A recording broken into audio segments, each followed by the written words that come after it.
Bom dia para quem está aqui no Brasil, boa tarde para quem está em Portugal.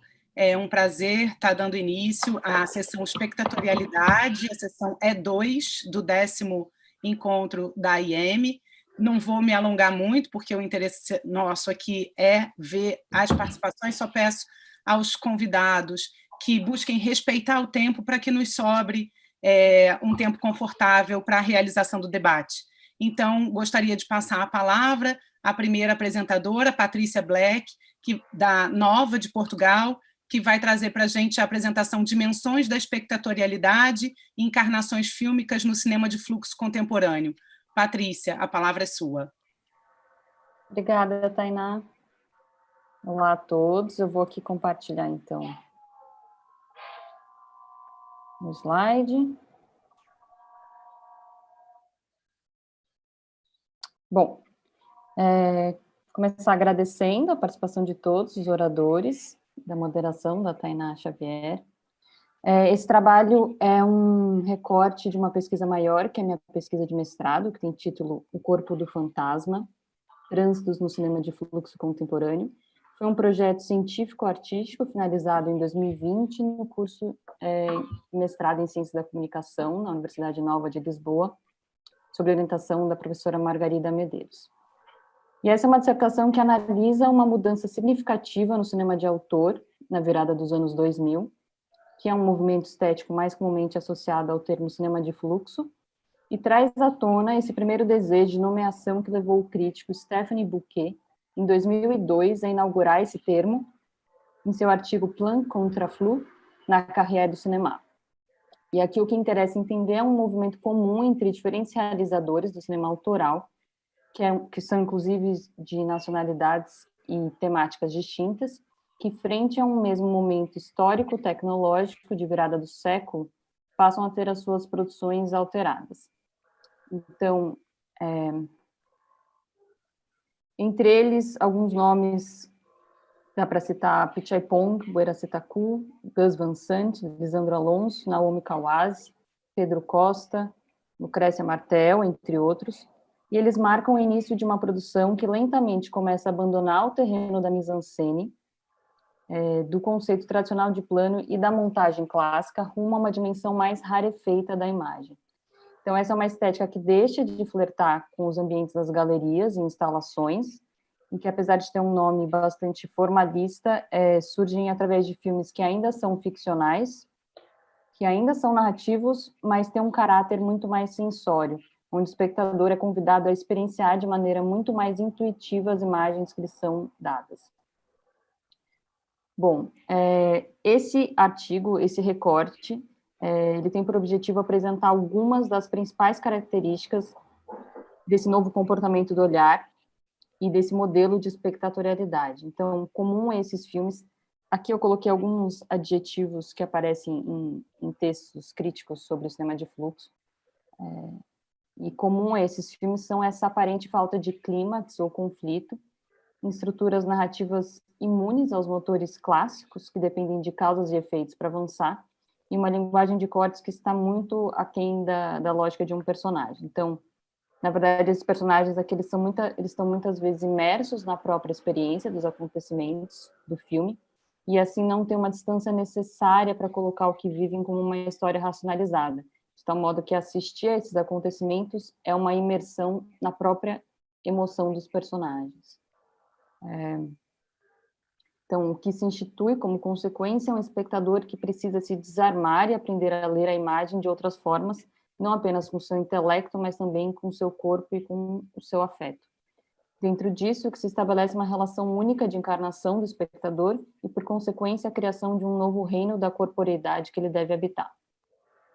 Bom, eu trago alguns teóricos e críticos de cinema para esse artigo. Um deles é o Luiz Carlos Oliveira Júnior, brasileiro, que em um dos seus ensaios sobre cinema de fluxo usa o termo sideração narrativa para identificar as imagens desse cinema como um sistema pairando sobre uma atmosfera sem gravidade, na qual o espectador deixa sua função de receptor magnético, atraindo para si certos sentidos, e se torna um agenciador capaz de negociar múltiplos signos e potências ao mesmo tempo.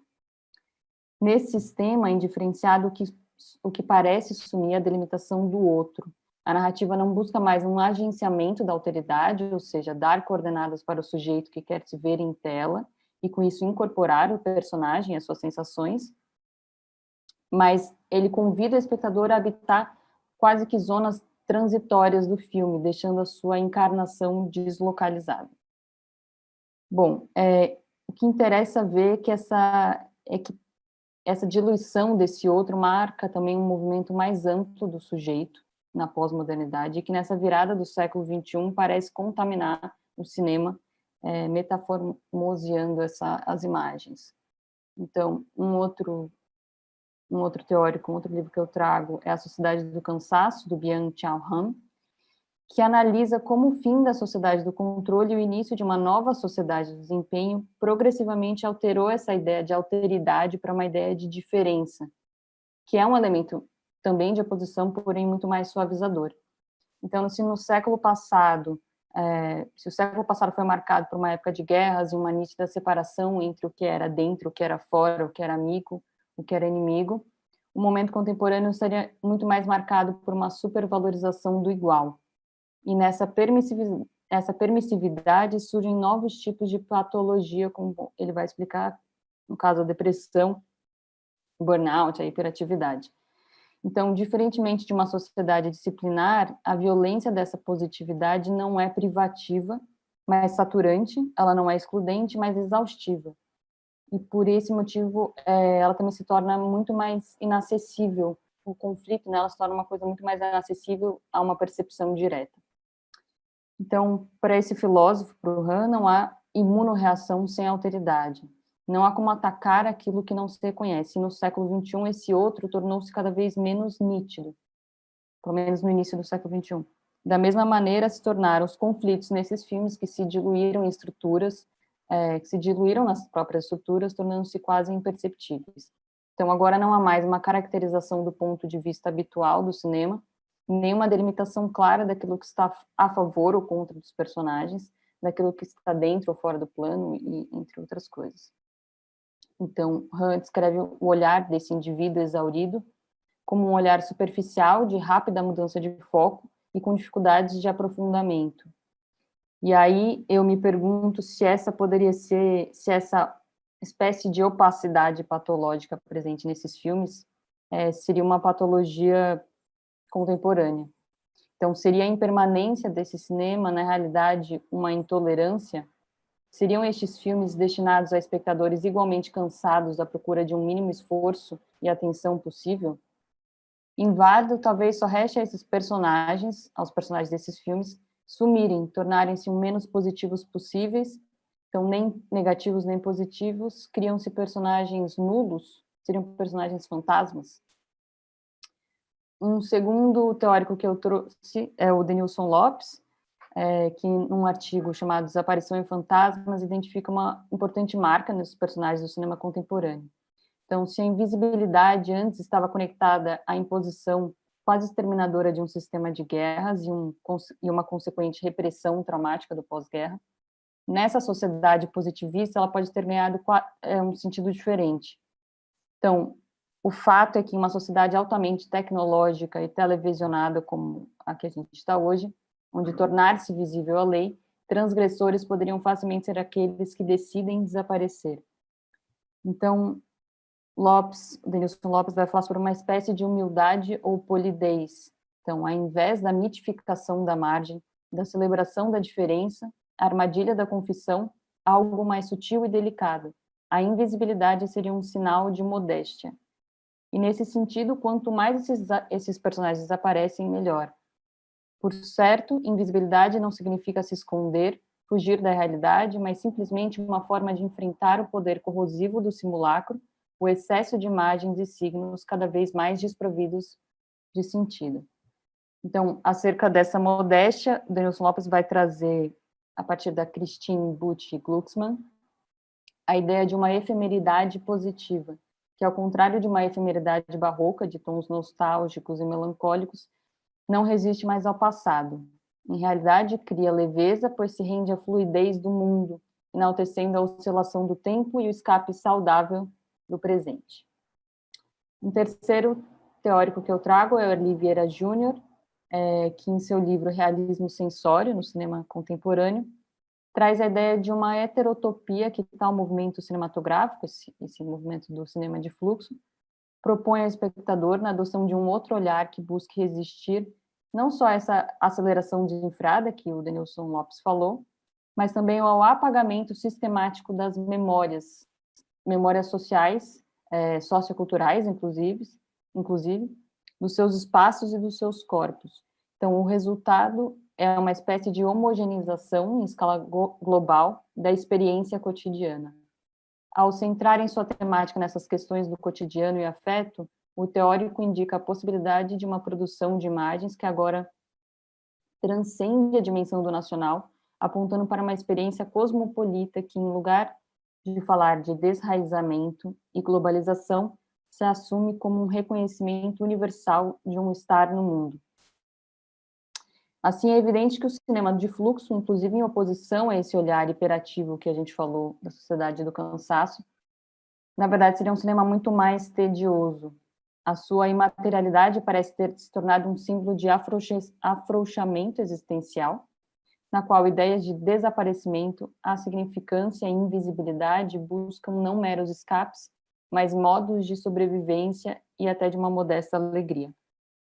E se o sono, segundo Ram, perfaz o ponto mais elevado do descanso físico, o tédio profundo constitui o ponto alto do descanso espiritual.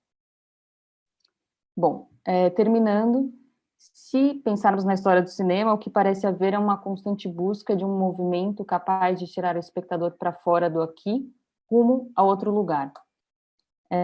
Jacques Aumont fala sobre a ideia de êxtase, trazida desde os primórdios do cinema de Eisenstein, para a qual sua etimologia refere-se a um movimento que tira um de si mesmo. Como Aumont explica, o prazer de uma obra de arte que leva ao êxtase faz o espectador confundir-se com a própria realidade representada, em uma dinâmica como que de vibração, que unifica os movimentos independente das esferas em que estão. Igualmente busca essa estrutura cinematográfica do fluxo, com o apagamento de suas vias de interpelação e de alteridade, encarnando o espectador em diferentes elementos do filme, ou seja, jogando ele nesse manancial aberto de sentidos os quais ele próprio pode administrar. Mas como pode ele administrá-lo, eu me pergunto. O que é essa transcendência que o Aumont fala e que também é material, que tem uma sensação e uma excitação nervosa, ou seja, que também é corpórea? Bom, parece, enfim, uma tentativa de conceituar um afeto sensual e incorporado e nela o potencial do cinema de despertar essa experiência intensificada. O corpo desse cinema, como também o desse espectador, não é concebido por um deslocamento físico ou mesmo um espaço físico, nenhuma medida concreta pode limitá-lo e nenhum modelo tradicional óptico pode explicá-lo também, dentro das teorias da espectatorialidade. É aqui que entra a chave final desses filmes de ficção, pois, por mais porosos que sejam, constrói-se uma forte relação de afeto com suas imagens, o que poderia gerar uma perda de compromisso do espectador para com o filme é, em realidade, um prazeroso convite de vivência corporal, transformando sua experiência em uma fruição muito vezes leve e até prazerosa. Nessa intensidade corpórea, nos encontramos, por fim, nesse espaço que é também afetivo, sedutor, excitante, potente, porque permissivo. Em suas narrativas não se busca um distanciamento do espectador, apenas o afastamento de uma dinâmica em aproximação de uma outra, menos racional e arquitetada. Então, se o cinema clássico foi marcado por um espectador crente na imagem, na sua representação cênica, e o cinema moderno é a ruptura dessa confiança, esse novo conjunto de filmes instaura uma experiência totalmente nova para o espectador, que é de dialogar sensorialmente com os transbordamentos de um mundo que é pura mobilidade e fluidez, na qual cineasta, espectador, câmera, atores, são todos imersos em um mesmo movimento. Afinal, o que está em quadro nesse cinema, eu me pergunto? Certamente não apenas o que está dentro das imagens, o que esse cinema insere na tela é o próprio momento da experiência, a maneira como o filme decide atrair o espectador para a cena. E é por isso que ele deve ser analisado como uma inevitável força de encarnação.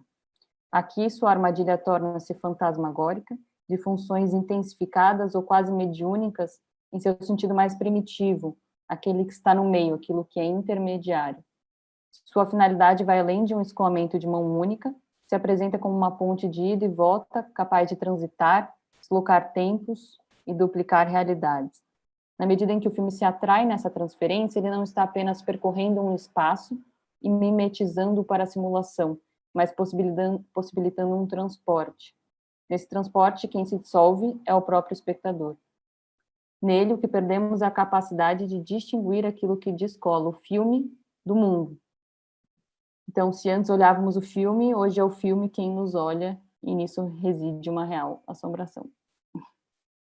Obrigada. Muito obrigada, Patrícia, obrigada por respeitar o tempo.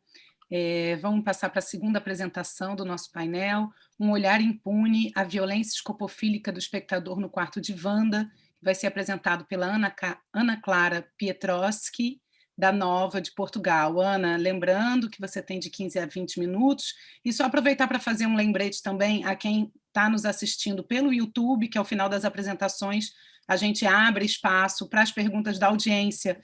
Então, se quiserem já ir colocando no chat algumas perguntas, a gente vai trazer as perguntas aqui ao fim das apresentações. Ana Clara, a palavra é sua. Obrigada, Tainá. Vou compartilhar aqui minha tela.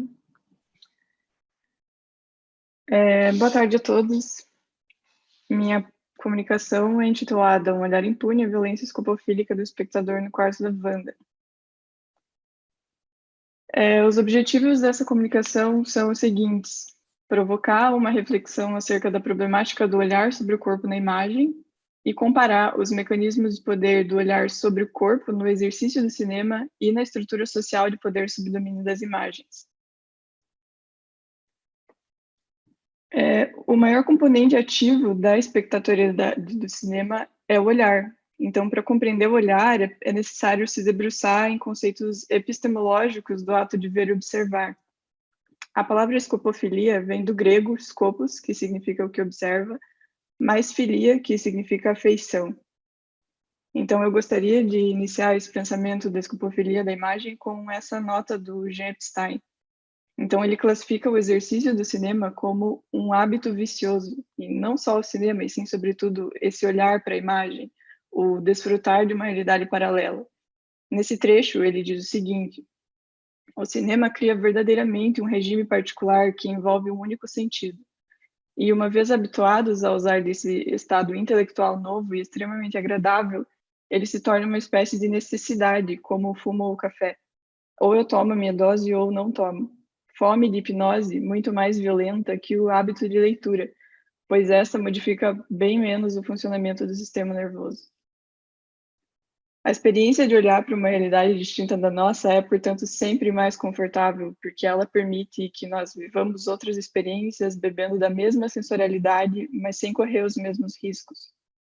Entretanto, Epstein alerta para esse hábito vicioso, que é o olhar para uma realidade distinta, como uma fome de hipnose violenta. E, nesse sentido, ela é violenta contra a própria espectatorialidade.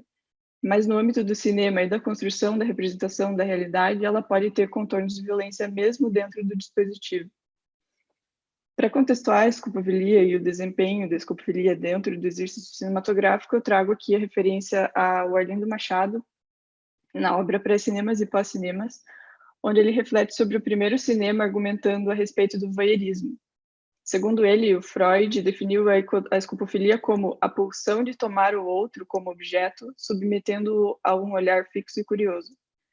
Então, a pulsão, para Freud, é um processo excitatório num órgão e seu objetivo imediato consiste na supressão desse estímulo orgânico. E daí surge o que se chama de pulsão escópica, que foi definida por Jacques Aumont como um desejo de olhar e uma necessidade de ver. E essa resposta do mecanismo da visão humana para o estímulo orgânico, que é o desejo, foi denominada por Lacan como o olhar. É esse olhar que nós lançamos para a representação do corpo na imagem, por exemplo. Mas, sobretudo, é esse olhar que nós depositamos na imagem. Então, a escopofilia é um dos componentes principais do caráter sedutor do cinema e também um dos pilares da cinefilia. A contemplação da imagem no sentido vicioso do olhar epsteiniano, em conjunto com a definição freudiana do olhar escopofílico como fixo e curioso, corrobora com essa ideia de que a experiência voyeurística e o voyeurismo do cinema praticamente se confunde com a própria origem do cinema, através do cinetoscópio, que era esse instrumento capaz de exibir filmes em visores individuais, onde o espectador podia observar com privacidade obras que, inclusive, apresentavam conteúdo voyeurista não necessariamente erótico. O Arlindo Machado ainda argumenta que o primeiro cinema esteve carregado de representações do personagem voyeur, até mesmo como um reflexo do próprio dispositivo, o cinetoscópio. Isso deu origem ao gênero que ele chama de filme do buraco de fechadura, que foi remodelado através dos anos e aparece ainda hoje em novas representações da linguagem cinematográfica. Isso comprova que o exercício da escopofilia não somente é alimentado pela experiência do cinema, como também é produzido pelo cinema. Então, convém examinar qual é o tipo de imagem que nos fornece e nos facilita o desempenho desse olhar oriundo das pulsões e da necessidade de ver. A imagem cinematográfica, no âmbito desse esquema da escopofilia, é o objeto freudiano. E o objeto, de acordo com Freud, é a coisa pela qual a pulsão ou um instinto atinge a sua finalidade, que é a satisfação. Cito: o melhor termo para caracterizar um estímulo instintal seria necessidade. O que elimina a necessidade é a satisfação. Segundo Silva, olhar uma imagem por necessidade escópica prevê uma satisfação final, e diferentemente do olhar enquanto contemplação estética apenas, o olhar escópico se caracteriza como fetichista, pois transforma o observado em objeto de satisfação visual. Então, pensando no cinema e nos entrelaçamentos entre esse discurso cinematográfico e a psicanálise, é possível afirmar que esse objeto de satisfação logo se materializa na representação do corpo na imagem. A Laura Mulvey argumenta no seu ensaio Prazer Visual e Cinema Narrativo que a relação entre o espectador e a imagem fílmica permite, inclusive, uma transferência desse olhar, na intenção de satisfazer a pulsão orgânica da escopofilia, do espectador. A Fátima Chinita exemplifica esse exercício de sublimação no livro O Espectador Invisível. Ela reflete que o personagem desempenha, então, o olhar como vidente e o público, que ela chama de testemunhas, ouvintes e espiões, fazendo mais uma referência ao caráter voyeurista da pulsão da escopofilia na experiência cinematográfica. Então, esse espectador, ele é o duplo diegético do vidente personagem. Os dois se relacionam de forma indissociável. A Laura Mulvey compara também essa transferência do olhar com a fase do espelho descrita por Lacan, onde a criança, ou nós, os espectadores, se identifica com a própria representação visual no espelho, como se pudesse construir uma alteridade consigo mesma. Assim, também no exercício do cinema, nós não com a imagem, mas, sobretudo, nós buscamos a virtualidade do corpo, a representação do corpo. E aí a Laura Mulvey investiga uma questão de gênero muito grave nesse exercício do olhar para a imagem, buscando pelo corpo e até mesmo construindo essa representação do corpo. Ela defende que o homem não é capaz de sustentar o papel principal do espetáculo, ou seja, do corpo representado. Ela diz isso porque a figura masculina não suporta o peso da objetificação sexual, uma vez que o homem espectador hesita em olhar para o seu semelhante exibicionista. E isso determina o olhar espectador como predominantemente masculino também. A estudiosa Anne Kaplan também argumenta sobre isso, mas ela diz que o olhar não é necessariamente masculino, mas que para ativar esse olhar é necessário estar na posição masculina. Então, para ela, o cinema é construído de acordo com os moldes patriarcais de estruturação do poder, onde inclusive a linguagem e a narrativa são parte de um discurso masculino e dominante. E se, para além da realização cinematográfica, que se adapta a esse discurso, também o olhar do espectador é sujeito a um sistema de domínio masculino, é possível que o objeto representado, ou o corpo, seja sempre construído de modo a satisfazer um desejo de ver, enraizado na estrutura patriarcal de poder. Apesar da condição de erotização e objetificação a que a mulher é confinada, a Anne Kaplan apresenta ainda outros fatores agravantes desse papel que o corpo feminino emprega na imagem. Segundo ela, A mulher não é capaz de alcançar a mesma soberania pertencente ao olhar masculino, ainda que possua oportunidade para tal. Isso mostra que a representação construída do corpo da mulher na imagem está sempre a serviço de um desempenho de poder, e isso torna o exercício da escopofilia violento e punitivo. Na obra Vigiar e Punir, Michel Foucault analisa a sociedade moderna como organizada por um sistema hierárquico e propõe a genealogia de uma nova economia política de poder. Ele também aborda nessa obra, com muito cuidado, a mudança de estratégia social que abandonou as técnicas clássicas de punição em troca da constante vigilância reguladora do Estado, estabelecendo um sistema dominante de observação. Então, como nós já vimos nas teorias de Kaplan e Mulvey, essa estruturação do olhar, da vigilância, da observação, é sempre detida por uma classe dominante do poder. O Foucault percebe a sociedade moderna como um reflexo do sistema panóptico dos cárceres e prisões. Essa estrutura panóptica é essa que eu estou mostrando na imagem, onde existe um sistema vigilante e observativo. A ideia de Foucault é que essa vigilância constante produz comportamentos domesticados e adequados àquilo que o observador deseja ver. E isso se estabelece, de fato, no domínio das imagens. De acordo com o panotismo Foucaultiano, a instauração de sistemas de vigilância na sociedade é propriamente um sistema punitivo do corpo e do comportamento, porque os indivíduos provocam uma autogestão e uma autocensura mesmo quando não estão sendo observados. Então, essa estrutura possui um poder ativo sobre o corpo e faz parte de um tipo de violência invisível e incontestável, que, assim como o desenho do discurso cinematográfico, modela o corpo enquanto representação. Então, a partir desses conceitos, eu gostaria de provocar o pensamento e a reflexão sobre qual a problemática moral pode resultar desses registros do corpo, e, sobretudo, os registros documentais que também abarcam esse estudo Foucaultiano sobre a vigilância dos corpos. O filme No Quarto de Wanda, do Pedro Costa, problematiza algumas fronteiras entre ficção e documentário.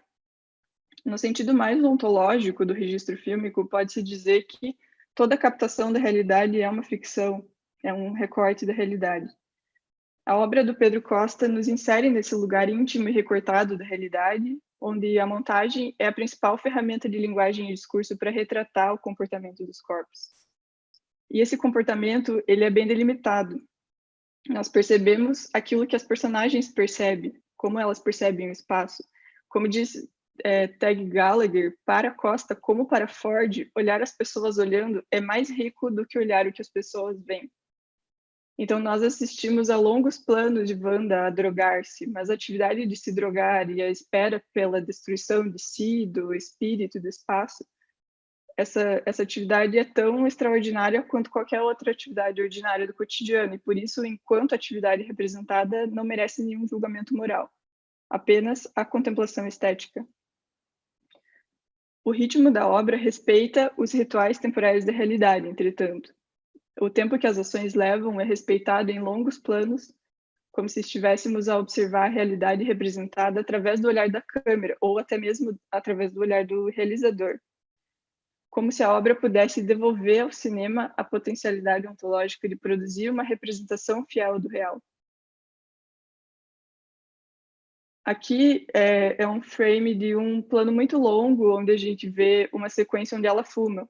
Apenas o corpo silencioso e a sobreposição de um discurso narrado por uma voz que não é dela. Nós contemplamos esse corpo feminino na imagem, onde a forma e o conteúdo não necessariamente se atravessam, então a objetificação se torna linguagem. E a linguagem formal, utilizada ao longo do filme, na escolha da câmera fixa e da arbitrariedade na escolha dos planos, demonstra que há também um certo distanciamento do caráter violento do documental e do caráter violento da própria ficcionalidade. Mas há ainda um sentido invasível ao observar essa realidade. Percebam que os corpos estão sempre enclausurados na imagem, corpos comportados, ainda que desempenhando atividades ilícitas, por exemplo. A presença da câmera aqui não torna o exercício documental livre da performance. Inclusive, numa entrevista, o Pedro Costa afirmou que a Wanda, ao longo da realização, foi muito performática. Ele disse, a Wanda, de vez em quando, propunha coisas. Eu acho que, pelo menos, qualquer espectador sente que a partir da segunda hora desse filme, a coisa só pode ir num sentido, e vai mesmo, e é imparável, e é implacável, e é totalmente dirigida pela Wanda. É bom, às vezes, falar ou ter uma opinião que eu nunca tive das pessoas que deram a cara e o corpo.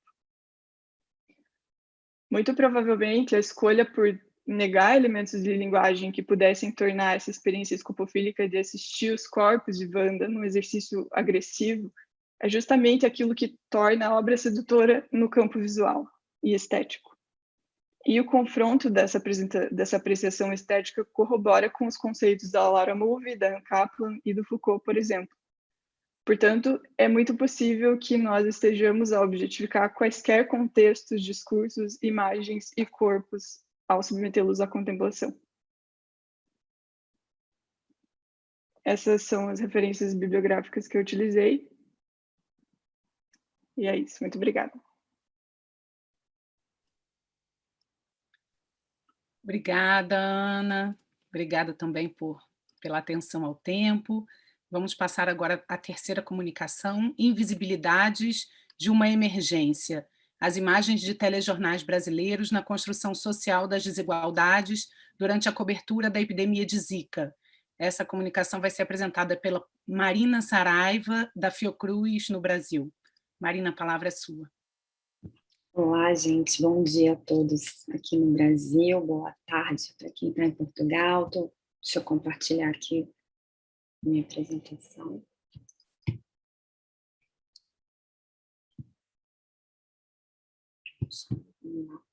Bom, só começar dizendo que é uma alegria, né, participar desse evento. Agradeço muito a oportunidade, agradeço, Tainá, pela moderação. Vou começar me situando, porque é um lugar híbrido que eu sempre ocupei, inclusive, ao longo da minha carreira acadêmica e profissional. Eu sou Marina, brasileira, jornalista, produtora audiovisual, sou egressa da grande mídia e atualmente servidora pública da Fundação Oswaldo Cruz, que é uma instituição de ciência e saúde de grande relevância no Brasil e nas Américas, que atua na linha de frente de grandes crises sanitárias brasileiras e globais, como atualmente a pandemia da Covid-19, como a epidemia de Zika, alguns anos atrás. Estou, então, portanto, nessa interseção entre audiovisual, comunicação e saúde, onde eu me situo como profissional e como pesquisadora. E esse trabalho integra a pesquisa que eu desenvolvi para minha dissertação de mestrado em comunicação e saúde, que buscava entender a construção de sentidos pelos discursos da grande mídia brasileira na cobertura da epidemia de Zika, tendo como foco principal as desigualdades, especialmente as desigualdades de gênero. Então, só para recuperar um pouco o contexto, né, o ano era 2015, o Brasil era epicentro de uma emergência em saúde pública de interesse internacional, que foi a epidemia do vírus Zika, transmitido pelo mosquito Aedes aegypti, e o estabelecimento da correlação entre a infecção pelo vírus em gestantes e a ocorrência de malformações fetais graves, principalmente a microcefalia. Ao longo dessa apresentação eu vou chamar essas malformações de microcefalia, porque é assim que elas eram chamadas no momento da emergência da pandemia, né? Os casos aconteciam principalmente no Nordeste do Brasil, que é a região que concentra o menor índice de desenvolvimento humano do país, e atingiam principalmente mulheres negras, pardas, não brancas, de áreas vulneráveis dessa região já vulnerável, gestantes ou puérperas, né, no que nós configuramos, então, para o nosso olhar como uma sobreposição de desigualdades. O recorte, então, que hoje eu trago para vocês é uma análise do papel das imagens de telejornais na construção de sentido sobre a mulher e sobre as desigualdades sociais e de gênero que atravessam, então, o contexto da epidemia. Para apresentar um pouco o referencial teórico-metodológico, nossa perspectiva é da comunicação e saúde, onde a gente se situa. É um campo que considera a interseção entre esses dois campos, tão permeados, né, de disputas, tão porosos, e que considera ambos também direitos humanos fundamentais, inegociáveis e indissociáveis entre si também. A nossa perspectiva é da teoria da produção social de sentidos, né, pela semiologia dos discursos sociais, segundo Pinto, e Araújo, que consideram imagens como discursos, tanto quanto os textos. Para analisar as particularidades do telejornalismo, a gente observa a partir do entendimento das condições de produção de Eliseu Veron, entendendo, né, que as condições de produção da notícia, da reportagem, elas têm muita diferença na produção dos sentidos, nos sentidos que são construídos, e também nas formas do silêncio de Orlando, entendendo que conta muito também o que não é dito, o que é calado, enfim, analisar esses silêncios. Além do jogo de visibilidades e invisibilidades, que é característico dos produtos televisivos e do seu alto poder simbólico, né, conforme Bourdieu. E o que orientou o nosso olhar para as desigualdades foi a perspectiva de modos de produção de não existência do Boaventura de Souza Santos. Nossa abordagem de gênero é interseccional, né, considerando os muitos recortes necessários quando a gente analisa as estruturas que sustentam essa nossa sociedade patriarcal. Então, com esse arcabouço, a gente buscou a cobertura telejornalística no período de 11 a 28 de fevereiro de 2015, que compreende a admissão da suspeita até a confirmação da correlação entre zika e microcefalia pelo Ministério da Saúde no Brasil. Nós elegemos como objeto de análise os dois principais telejornais brasileiros, o Jornal Nacional e o Jornal da Record, ambos líderes de audiência, de alcance nacional, de periodicidade diária, com exceção dos domingos, com muitas aproximações de formato, mas perfis distintos e bem representativos, em certa medida, da diversidade socioeconômica, política e religiosa da sociedade brasileira. Só para situar um pouco, o Jornal Nacional é o carro-chefe do jornalismo da Rede Globo, que é o maior conglomerado de mídia da América Latina, né, uma emissora que concilia uma postura de autodeclarada neutralidade, com todas as aspas, e com as articulações políticas e comerciais da empresa, no esforço constante de manutenção dessa hegemonia. E, por sua vez, o Jornal da Record, ele é muito tradicional, nem sempre foi o segundo em audiência, tem uma trajetória de altos e baixos, né, em termos de audiência, de formato, e muito sinuosa também em termos de posicionamento. Há 32 anos, a emissora é controlada pela Igreja Universal do Reino de Deus, que é uma das maiores do Brasil, uma igreja neopentecostal, com uma história repleta de controvérsias, principalmente por suas articulações políticas. Então, a análise em perspectiva comparada, né, dos dois telejornais permitiu que nós identificássemos alguns dispositivos discursivos no estabelecimento dos sentidos dominantes sobre essa emergência em saúde pública, que evidenciou tantas vulnerabilidades sociais, né? A gente achou 16 edições, né, dos telejornais nesse período, nelas 8 reportagens em cada telejornal sobre zika e microcefalia. As notícias correspondiam ao factual, dias em que havia uma nova descoberta, uma divulgação de estatística ou declaração de impacto sobre o agravo. Identificadas as reportagens, nós assistimos exaustivamente, fizemos a decupagem, utilizamos o vídeo de decupagem para análise desses dispositivos discursivos. Bom, e o que nós identificamos, então, nessa análise, né, começando um pouco pelo Jornal Nacional, salta aos olhos a primazia do saber biomédico, um rigor técnico maior e a voz principalmente de profissionais e autoridades de saúde. A fala de pelo menos uma autoridade da saúde ou médico teve presente em 7 das 8 notícias analisadas, em sua maioria homens brancos, os sujeitos de denunciação, é preciso frisar isso no trabalho que se propõe a analisar o gênero, e as imagens utilizadas para tratar da doença são muitas vezes das próprias coletivas de imprensa, validando ainda mais, então, a autoridade, né, desses porta-vozes. A gente tem as imagens utilizadas para cobrir trechos explicativos sobre a doença que remetem ao coletivo, salas de espera, corredores de hospitais, enfermarias, notadamente locais cheios, né, quase superlotados mesmo, em uma clara alusão ao esgotamento do sistema de saúde. A microcefalia em si foi representada através da arte, design gráfico, que usou uma mesma base para representar o bebê com microcefalia, embora se indique o perímetro cefálico reduzido, o bebê em si tem as proporções típicas, né, contribui um pouco para situar a doença no plano do virtual. Voltando aqui às mulheres, gestantes e mães, elas tiveram visibilidade secundária, estiveram no papel de objeto da enunciação, não como enunciadoras, quase sempre mostradas na dimensão do coletivo, inseridas no universo biomédico. Gestantes e mães não tiveram nenhum espaço de vocalização em nenhuma das 8 notícias do telejornal, do Jornal Nacional. Em 2 momentos específicos, elas aparecem de forma mais singularizada. A gente vê esse casal aqui, que é também a primeira figura paterna, né, que aparece durante a cobertura. que mostra o laudo da ultrassonografia, que acusa microcefalia. No entanto, essas pessoas aparecem como imagem de cobertura, você não tem menção a elas, e elas não têm espaço de fala, de vocalização. O segundo momento ocorre com essa mãe, que tem no colo um bebê com perímetro cefálico reduzido. Ela surge como imagem de cobertura e mencionada na reportagem, onde nós temos um único depoimento de mulher atingida em todas as 8 reportagens. Não é uma mãe, não é uma gestante, é a avó da criança. Eu vou passar o vídeo para vocês terem uma ideia. O neto de Silvana nasceu há 4 dias. A mãe fez 3 ultrassonografias no pré-natal, mas só soube da malformação depois do parto. Teve alguma coisa na gravidez que chamou a atenção de vocês? Não, só dor de cabeça que ela sentia. Então, a gente vê que a Silvana aparece sem crédito, né? Uma fala curta. A falta do crédito é um indicativo de baixa relevância em telejornais, né? E relata brevemente só os efeitos da mãe do bebê. A gente não sabe nem a relação da Silvana com a mãe do bebê, se é a mãe, se é a sogra, enfim. Houve outra mulher com espaço de vocalização na cobertura do Jornal Nacional, também não ligada diretamente à microcefalia, sim ao combate ao vetor, a Aedes aegypti, o mosquito que é vetor de Zika, e que cumpre o papel de personagem tipo. Ela é uma representante da população, chamada de Dona Francisca, também não recebe crédito, e após uma fala do ministro da Saúde que reforça a necessidade de eliminar os criadouros do mosquito vetor do Zika, ela é mencionada pelo repórter como modelo de conduta a ser seguido.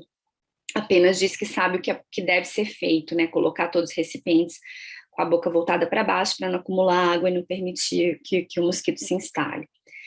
E houve a fala de um paciente atingido pelo Zika, nas 8 notícias, um único paciente, e ele é homem, infectado pelo Zika com um desdobramento para a síndrome de Guillain-Barré. O Anderson, ele é mencionado no texto do repórter, tem espaço de vocalização, é acreditado, com nome e sobrenome, faz um breve relato dos seus sintomas, não é o foco do nosso estudo, mas também é uma característica que a gente não pode deixar de notar, né, ao longo da análise.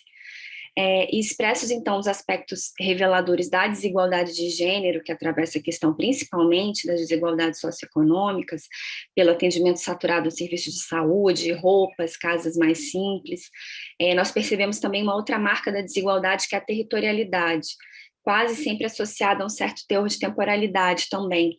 A circunscrição dos casos no Nordeste tem efeitos, né, na nossa perspectiva de afastamento do risco, por ser uma região distinta daquela onde se concentra tanto a produção quanto o maior público do telejornal, e não por acaso a elite socioeconômica do Brasil. No presente, ela está sempre circunscrita no Nordeste, o risco é a extensão pelos demais estados. Chega a haver uma fala um pouco extrema, a orientação para gestantes é evitar viagens ao Nordeste um mosquito, como se na região Nordeste não houvessem gestantes, né? Enfim.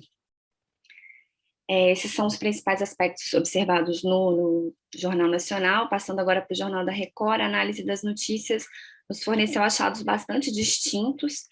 É uma cobertura marcada pela diversidade de vozes, são autoridades de saúde, médicos, mães e gestantes, com alguma diversidade maior ali na representação dessas pessoas. É preciso dizer que há também uma imprecisão técnica maior, é uma cobertura menos apurada em termos científicos, que traz alguns erros, mas que traz a dimensão do sofrimento, que é quase totalmente ausente, né, do Jornal Nacional.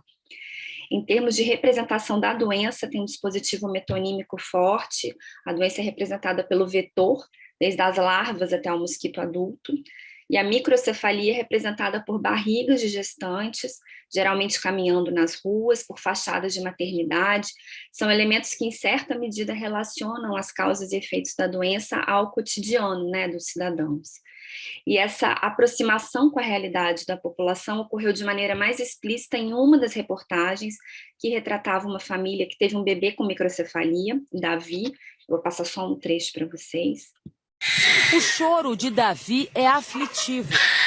É o choro de um bebê que não tem a assistência básica de saneamento e saúde pública. Ao lado da casa dos pais, em Itapevi, na Grande São Paulo, um criadouro do mosquito que transmite a dengue e também o Zika vírus. Foi aos 5 meses de gestação, quando os exames de pré-natal mostravam um menino saudável, que a Tamara ficou doente.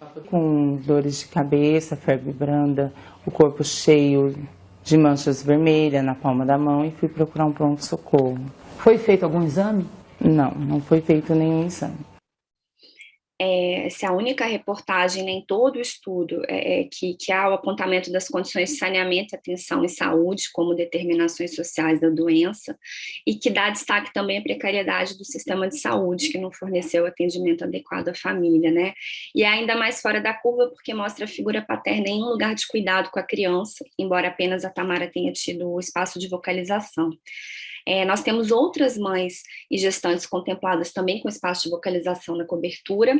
Elas são sujeitos da enunciação, portanto, e cumprem o papel do que nós chamamos de personagens tipo. Elas são representativas de aspectos significativos dos impactos da pandemia. Temos uma mãe enlutada, muito jovem, que perdeu o bebê poucas horas depois do nascimento. Ela tem espaço de fala, mas não recebe crédito também. A história dela ocupa 10 segundos do total de 1 minuto e 16 da reportagem. E na entrevista a gente tem que observar também que ela é mostrada numa perspectiva plongée, né, com a câmera posicionada em altura superior à da personagem, sempre reforçando um pouco a dimensão de vulnerabilidade dessa jovem mulher. E temos a presença de gestantes também, que são personagens tipo, porque estão preocupadas com o risco de contrair infecção pelo Zika. As reportagens são altamente prescritivas, né, com recomendações às gestantes, e elas são entrevistadas na rua, ambas recebem crédito, por coincidência ou não, são auxiliares de limpeza, e falam da responsabilidade materna na prevenção do Zika, mesmo no calor da primavera no Brasil, elas têm que andar de manga comprida, de calça comprida para não serem picadas, enfim, a valorização típica do mito, né, do amor materno, abnegado, disposto a qualquer sacrifício, e naturalmente o responsável maior pelos cuidados com a criança. E, por fim, nós temos uma personagem que é a mãe de uma criança com microcefalia já mais crescida. A malformação, nesse caso, não é decorrente da infecção pelo Zika, mas que fornece uma perspectiva de futuro para as crianças que estão nascendo por essa condição. Não há menção ao pai da criança na reportagem, nem ao modo de subsistência da Flávia, que é a mãe. Ela se dedica integralmente à criança, isso é dito no texto. O ambiente, pela primeira vez, denota classe média.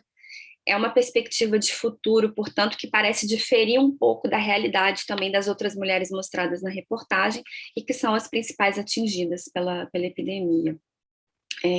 Dentro desse tempo que nos cabe aqui, né, eu trouxe alguns exemplos observados que contribuíram para identificar alguns dispositivos discursivos. Mais do que conclusões, eles são novos pontos de partida, porque eles nos trouxeram muitas novas inquietações, possíveis caminhos de pesquisa. Predominantemente ausentes, né, dos textos. Então, nós observamos que as determinações de desigualdades sociais, territoriais e de gênero irromperam nas imagens como fraturas na superfície textual. A imagem tem essa função importante de revelar o que o texto não está dizendo, né? As imagens de mães e gestantes, elas reforçam papéis que são historicamente atribuídos às mulheres, naturalizando, portanto, desigualdades de gênero, territoriais e sociais, a alternância entre a culpabilização e vitimização dessas mulheres, né? Elas são colocadas sempre num lugar de vítima ou num lugar de responsáveis pelo cuidado, o que afasta também os sentidos de... Agora eu não consegui passar o slide, peraí.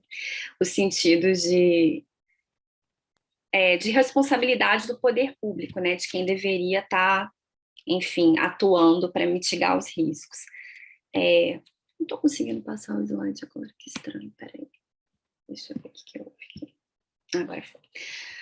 A unicausalidade biomédica, reforçada em imagens e textos, que apaga a multifatorialidade e as determinações sociais relacionadas ao Zika e à síndrome da malformação, que fortalecem o aspecto de fatalidade nos dois telejornais. O silenciamento, né, durante a cobertura da epidemia pelo Jornal Nacional, de mães e gestantes, integra também esse dispositivo de prevalência de um discurso biomédico, invisibiliza as mulheres e apaga a dimensão do sofrimento. E a vocalização que ocorre no Jornal da Record, ela configura um dispositivo de testemunho, a valorização da experiência, visibilidade do sofrimento, em aproximação com o discurso religioso, que é característico também da Igreja Universal do Reino de Deus, controladora da emissora. a gente destaca aqui, para terminar, é que a naturalização dessa produção de não existência, como diz Boaventura de Souza Santos, né, toda não existência é produzida, ela deslegitima o questionamento sobre os sentidos dominantes e invisibiliza, né, em certa medida, os processos históricos que os cunharam. Essas mulheres, elas são consideradas não existentes por todos os modos, inclusive que Boaventura aponta, né, como improdutivas, como residuais, porque fazem parte de uma minoria, estão territorialmente locais e não no centro, né, da comunicação. Enfim, e no geral, a forma como elas são apresentadas é uma visibilidade às avessas, porque contribui para naturalizar o lugar onde elas estão, né? Para terminar, fica a reflexão que nos inquieta muito: uma geração de crianças continua nascendo, crescendo sob os impactos do Zika. O Zika não acabou com a pandemia da Covid, e o debate precisa continuar. Algumas referências, e é isso. Obrigada. Muito obrigada, Marina, e gostaria de agradecer, e em seu nome agradecer o trabalho que a Fiocruz tem feito nesse momento tão difícil que a gente está vivendo aqui. Podemos falar um pouquinho mais depois sobre isso no momento do debate. Vamos passar agora à última apresentação do painel, Roots, The Next Generations, a representação da experiência afro-americana pós-guerra civil na televisão, que vai ser apresentada pelo Edson Pedro da Silva, da USP do Brasil. Edson, por favor, a palavra é sua. Bom dia para quem está acompanhando aqui no Brasil, né? E boa tarde para quem está em Portugal. Em primeiro lugar, gostaria de agradecer pela oportunidade de estar fazendo essa comunicação. É a minha primeira participação aqui no encontro da AIM, e eu espero que gere debates importantes aqui para os objetivos, né, do evento. Eu vou compartilhar minha tela.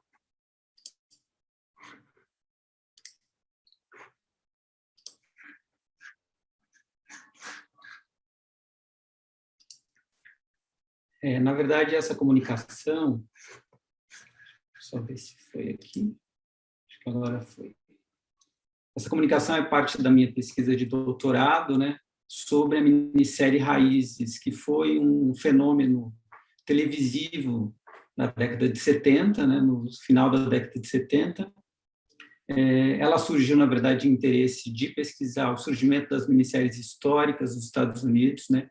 No mestrado, eu analisei uma minissérie cujo objeto era a representação do Holocausto, e havia uma conexão entre essas narrativas audiovisuais e uma valorização identitária de determinados grupos étnicos dos Estados Unidos, né? No caso de Holocausto, era a vinculação da comunidade judaica à tragédia do Holocausto. E em Raízes, que foi uma minissérie pioneira que veio um ano antes, havia a questão da recuperação da ancestralidade negra, né?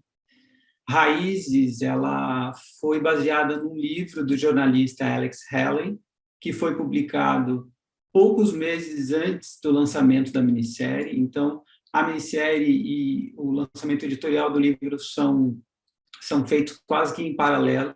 O Alex Haley já negociava essa adaptação para a TV, e ele pensou a televisão como um meio propício para ter uma divulgação maior da sua obra, né, e ter um alcance popular maior também. E a minissérie foi pioneira porque, pela primeira vez na televisão e para o grande público, foi apresentada uma representação da brutalidade do período escravista, que até então tinha sido poucas vezes abordado pelo audiovisual americano em geral, não só televisão, mas também cinema. Foi realmente um marco, alcançou altos índices de audiência, e essa investigação genealógica que o Alex Haley fez para produzir a sua obra acabou também fomentando pesquisas genealógicas no país inteiro para diversos outros grupos étnicos, né? Eu trouxe um pouco aqui dessa árvore genealógica para apresentar um pouco a pesquisa que ele fez, para dar um certo contexto do que fala Roots, The Next Generations, porque ela é a sequência da primeira minissérie. A minissérie Raízes foi exibida em 77 e Roots foi exibida em 79, 2 anos depois. Na parte direita da tela, a gente vê essa a linhagem ancestral do Alex Haley, dessa parte africana, né? Tem a linhagem da parte paterna, né? E a linhagem que se refere raízes é a da parte materna, né? E esses personagens, Tom, Irene, Will Palmer e Cynthia, e depois Berta, e o próprio Alex Haley, são os personagens que são abordados na minissérie The Next Generations, que é a sequência da minissérie original. Ela foi exibida de 18 a 24 de fevereiro de 79, produzida também pelos mesmos produtores de raízes, que eram o Stan Margulies e o David L. Roper, né? E apresenta em detalhes a história desses antepassados do Alex Haley desde 1870 até 1960, quando o escritor, ainda em início de carreira, empreende a investigação histórica e genealógica que levou a escrever a sua obra mais célebre. Embora não tenha alcançado os índices de audiência e o impacto público da produção pioneira anterior, Roots 2, como a produção também ficou conhecida, atraiu mais de 110 milhões de telespectadores na época, né? A minissérie também, como eu mencionei, ela explicita uma tendência de produção desses enredos históricos que buscavam uma conexão afetiva entre o passado e o presente, vinculados a questões familiares e questões identitárias, né? Geralmente essas narrativas focavam muito na questão dos dramas familiares. E a televisão é o eletrodoméstico familiar e doméstico por excelência, né? Então existe todo um espaço de identificação aí na história pública do meio televisivo com essas questões históricas mais complexas que são apresentadas na história pública pela primeira vez, né? Duas questões que eu acho importantes abordar aqui na apresentação. Uma delas diz respeito ao gênero melodramático, que foi um traço comum dessas narrativas históricas televisivas do período, né? O gênero é bastante adequado à teledramaturgia serializada, né? E reforçou as intenções narrativas das reconstruções históricas que foram exibidas em horário nobre. Eventos e processos históricos complexos foram apresentados ao público com marcações próprias do gênero, que maniqueísmo, ausência de nuances na caracterização das personagens, a intensidade emocional. Vou até passar aqui para mostrar os meus referenciais teóricos para essa discussão, e também o reforço de valores estáveis, né? Então, nesse ambiente de violência racial e leis segregacionistas do sul estadunidense, essas narrativas não se furtaram a destacar os traços de vilania dos brancos opressores e o heroísmo das personagens negras oprimidas. E a redenção consoladora foi apresentada na resiliência em meio a uma infinidade de atribulações e na superação dos obstáculos do racismo, coroada com a recuperação da ancestralidade africana. Uma referência de análise, duas referências de análise muito importantes que eu uso aqui. Uma delas é a Linda Williams, que ela localiza uma consciência racial nos Estados Unidos que é muito informada por esse imaginário melodramático produzido por narrativas audiovisuais cinematográficas e também televisivas. E ela também recupera o conceito de imaginação melodramática do Peter Brooks, né, que já foi bastante discutida em relação a uma percepção de consciência histórica a partir dessa percepção melodramática. No caso dos Estados Unidos, essa percepção melodramática está bem ligada à questão da polarização nas relações raciais, né, algo que é bastante frequente, bastante presente ainda hoje. E um outro aspecto que é importante é em relação ao discurso de memória histórica, que é reiterada pelo teledrama, né? Que é a questão dessa recuperação da identidade nacional muito ancorada pela ancestralidade. Eu vou passar agora para algumas análises de trechos da minissérie, né? Em relação à narrativa da minissérie, o maior foco dela, dos 4 primeiros episódios, diz respeito a esse período da era Jim Crow, que foi o período em que a cidadania que foi dada aos negros após a libertação foi retirada pela emergência de uma política segregacionista nos estados do Sul, aí na última década do século XIX, né? Então, a minissérie cobre bastante esse aspecto, né? Uma das cenas, a personagem Elizabeth, que é a filha do Tom Murray, que é o tataravô do Alex Haley, ela imita o próprio pai com a música Jump Jim Crow, que era uma performance racista muito utilizada nos minstrel shows, né, de blackface, para trazer uma referência à subserviência da população negra em relação às autoridades brancas do período, né? Um outro aspecto muito presente no melodrama também é a questão das relações interraciais com um quadro romântico, né? Então, tem o casal interracial que é perseguido e que é rechaçado na comunidade, né? Esse personagem, no caso, é o Jim Warner, que é filho de uma autoridade local da cidade, que se une a uma professora negra e ele é deserdado pelo pai.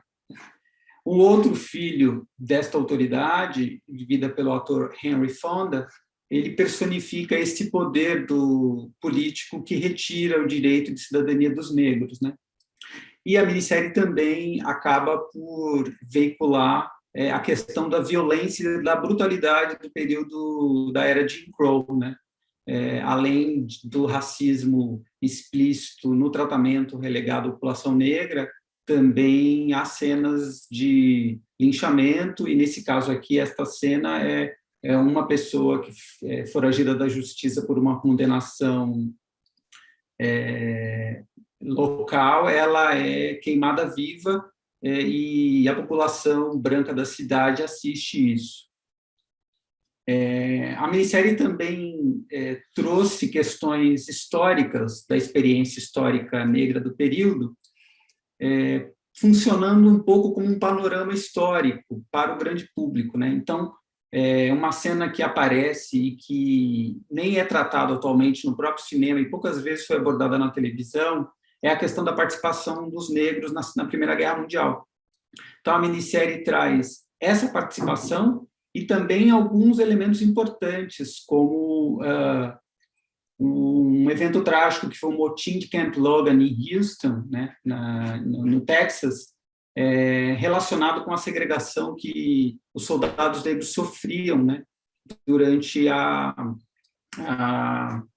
o alistamento para a guerra. Eventos também muito comuns na época eram os distúrbios raciais no sul dos Estados Unidos, principalmente após a guerra, em 1919, e a minissérie retrata um deles, que foi um motim em Knoxville. Um dos personagens testemunha esse motim. Eu coloquei aqui ao lado as personagens reais, no caso, em cima, os soldados que foram enforcados na época da Primeira Guerra Mundial, né, soldados que se amotinaram em Houston, no Texas, e embaixo esse motim em Knoxville, que aparece representado na minissérie. Essa apresentação dos eventos históricos na minissérie, ela acaba sendo um pouco forçada, exatamente por conta desse tom pedagógico que procura dar um panorama histórico para o grande público.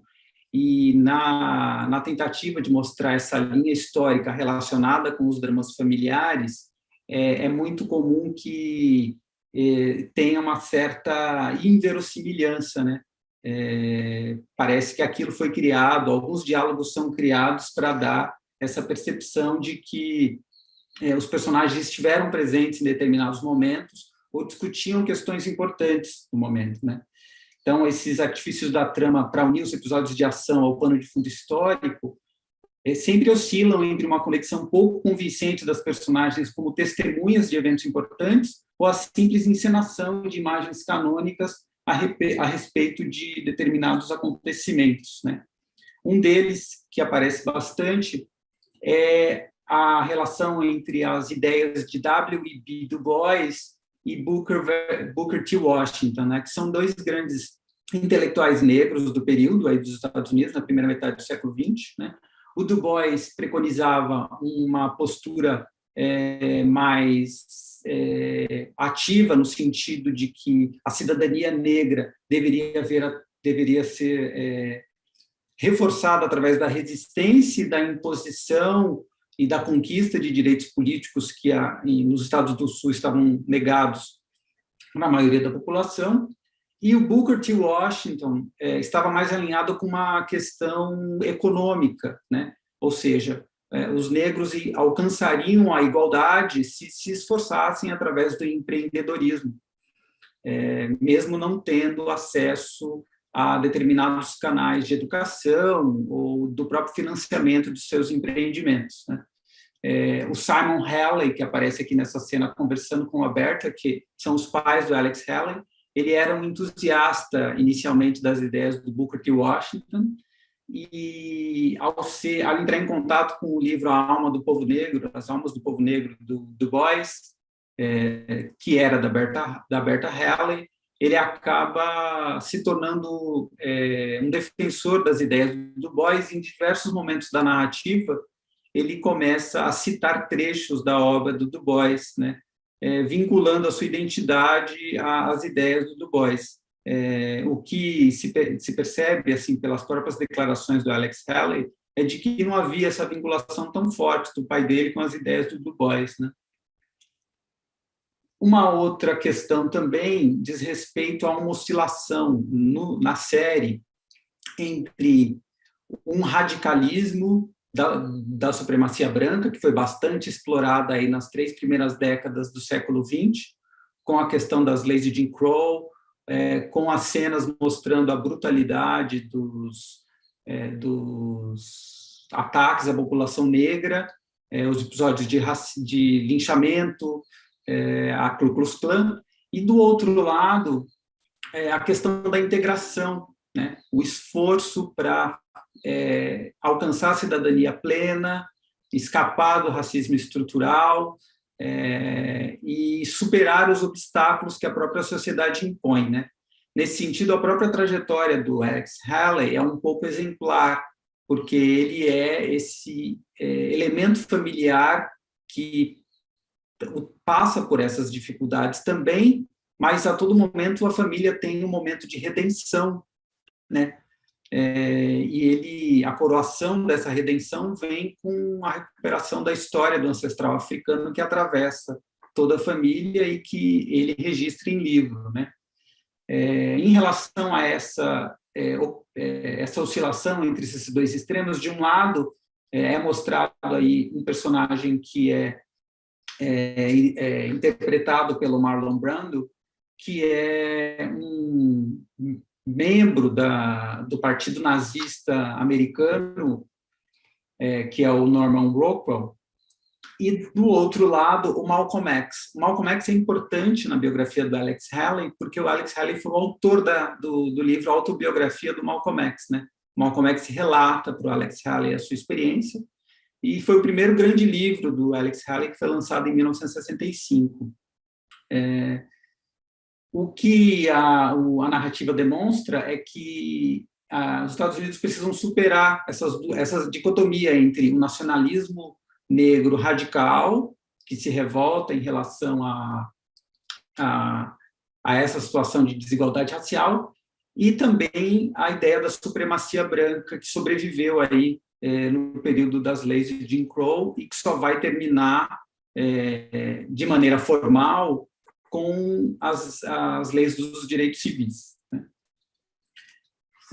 No final da minissérie, existe a recuperação da ancestralidade africana como um espaço da inocência, né? Ou seja, o personagem Kunta Kinte, que é o ancestral africano do Alex Haley, que aparecia na minissérie Raízes e que a todo momento está presente na narrativa da minissérie em Roots, The Next Generations, como um elemento de fonte de orgulho da família e de inspiração para superar as dificuldades, ele é finalmente recuperado concretamente quando Alex Haley resolve investigar a presença do relato na família e vai atrás desse personagem em pesquisas em arquivos, bibliotecas, e até chegar a uma viagem à África, em que ele localiza o griot, que conta a história desse clã Kinte, e no relato tem a história do jovem que havia sido aprisionado na floresta e que acabou sendo escravizado, né, atravessando o oceano e chegado aos Estados Unidos como escravizado. Aqui eu coloquei uma foto da apresentação do Alex Haley, interpretado pelo Weir Jones aqui, e do outro lado o próprio Alex Haley, reunido aí em Gilforré, que é a aldeia do Gâmbia em que ele localizou o Kunta Kinte, para mostrar de que maneira esse espaço da inocência, essa África edênica é recuperada. Chegando já perto do final, o que essa comunicação, eu tentei aqui mostrar um pouco nessa comunicação, é a ideia desse pioneirismo da minissérie, de apresentar pela primeira vez para o grande público alguns aspectos traumáticos e bastante problemáticos da realidade dos Estados Unidos, da realidade racial dos Estados Unidos. Foi muitas vezes apontado como uma espécie de afirmação de uma noção assimilionista e integracionista da sociedade americana, que não problematiza essas feridas raciais que estão presentes até hoje, né? Nos Estados Unidos, a gente vê o caso da questão racial hoje nos Estados Unidos bastante presente, e que uma minissérie que foi veiculada há 40 anos atrás, embora tenha tocado nesses temas, não permitiu um debate mais aprofundado sobre isso, né? O que se aprofundou muito e que se tornou bastante comum foi a discussão da genealogia, mais do que recuperar esses temas para a questão do debate público, né? Para finalizar, eu vou mostrar aqui um trechinho da intro da minissérie, que tem mais ou menos 1 minuto, mostrando um pouco essa ideia do panorama histórico, que foi a questão principal aí da minissérie. Decade after the Civil War, those first years of freedom were a time of change for Tom Harvey and his family. But freedom was only the beginning. Hold your horses, I got me a dumb nigger making trouble. I got the right to vote. Papa, this is Will Palmer. Palmer. Do you love me? This ain't the time, nor the place to be talking about things like that. And things had changed for Colonel Warner and his family as well. We were married. As far as I'm concerned, you are a nigger. Your father'd never forgive me if he knew I came at all. What's that white lady doing, Papa? I support with my heart's blood any action to safeguard the purity of white civilization. Roots, the true story of an American family. This family gonna go forward. From the end of innocence to the easy times of a new era. I wish you could stay with me now. Through the war overseas and hard times at home. He's Alexander Murray Palmer Haley.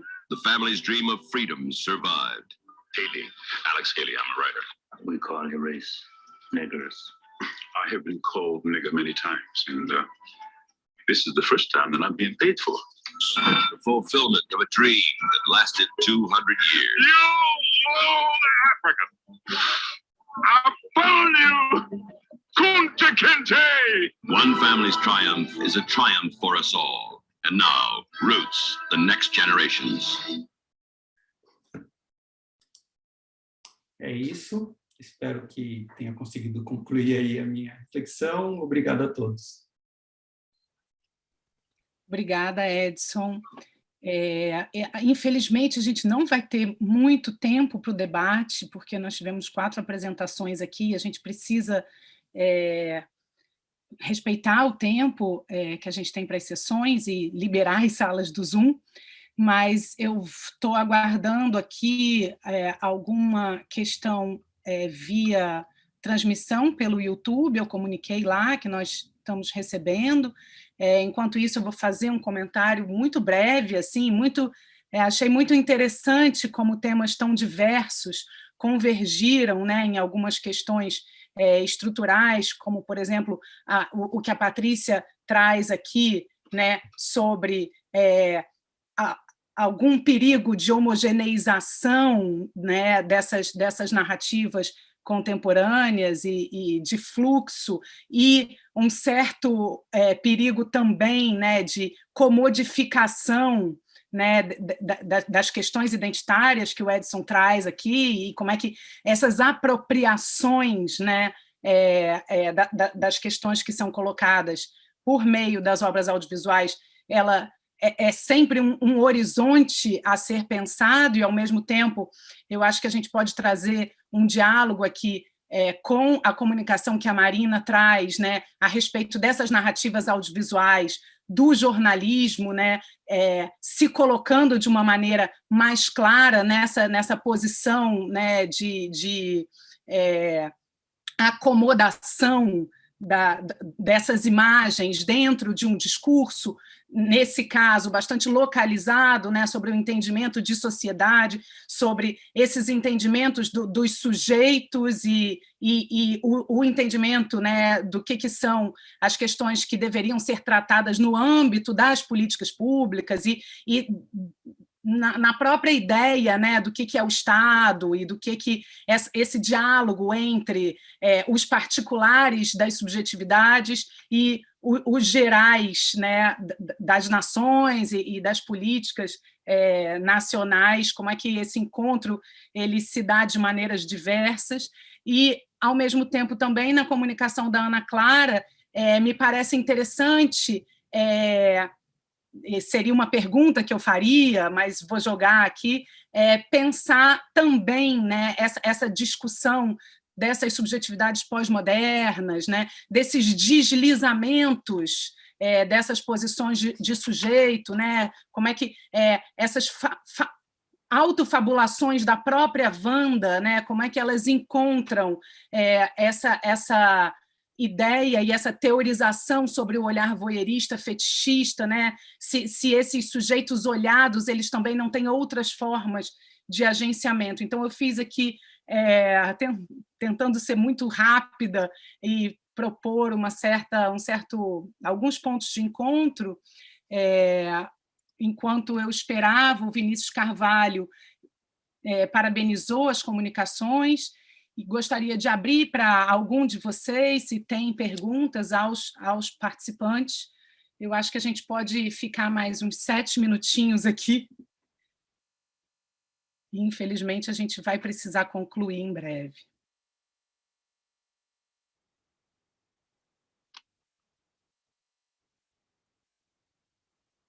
Não?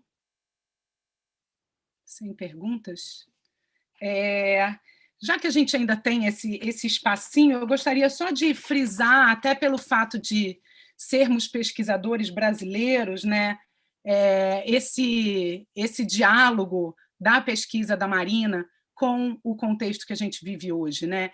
Como é que as questões que a Marina coloca ali sobre essa cobertura, né, que parece jogar para as individualidades, né, tanto a culpa quanto a vitimização, por esse aspecto da doença, né, por esse aspecto da emergência de saúde pública que acontecia naquele momento, como é que a gente percebe uma intensificação e até um discurso oficial que se cria. Então, se você puder falar muito rapidamente, Marina, sobre se você vê esse germen ali na cobertura da Zika, essa larva, talvez, porque a gente estava falando de mosquito, se você quiser falar um pouquinho, porque, enfim, esse é um tema que eu acho que nos atravessa a todos nesse momento, e penso que poderia ser uma prioridade nesse pouco tempo que a gente tem. Joia, obrigada. Com certeza, eu acho que a epidemia de Zika, ela emerge no momento 2015, né, que é um momento em que essa polarização que a gente vive agora e o ganho da força, né, desse discurso conservador e de retirada de direitos também estava emergindo, ele é bem coincidente, atravessou muito, inclusive, o meu mestrado, né, que eu defendi em 2018. Então, eu acho que agora a gente tem uma consolidação e um clímax com um adicional pandêmico que é quase distópico mesmo, né? A gente não... Acho que nenhum ficcionista colocaria a coisa num plano tão catastrófico assim, para o que a gente vem vivendo, e que, mais uma vez, a gente vê dessa vez de uma forma muito mais deliberada, o poder público se colocando isento e jogando a bola, principalmente o poder público federal, né, para as individualidades, sim, para os direitos pretensos de negar a vacina, de usar máscara se quiser, enfim, para trazer no miúdo, né?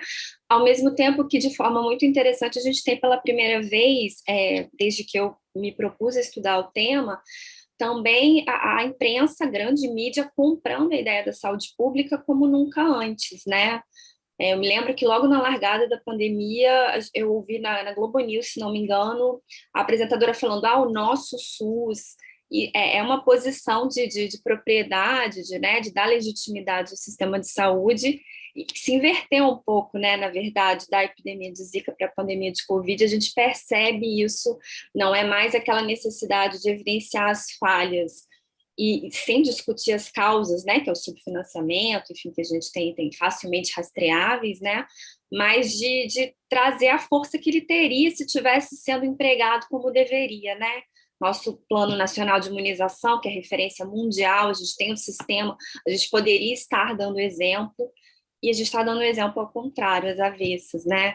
Então, é uma inversão, em certa medida, também, que a gente observa e que me provoca muito, inclusive, para pesquisas futuras também. Dentro da Fiocruz, a gente está mergulhado nisso, inevitavelmente, né? Acho que é bem, bem curioso, assim, esse momento, para não dizer trágico, né? Muito obrigada, Marina. Não sei se alguém gostaria de trazer alguma última questão ou algum comentário.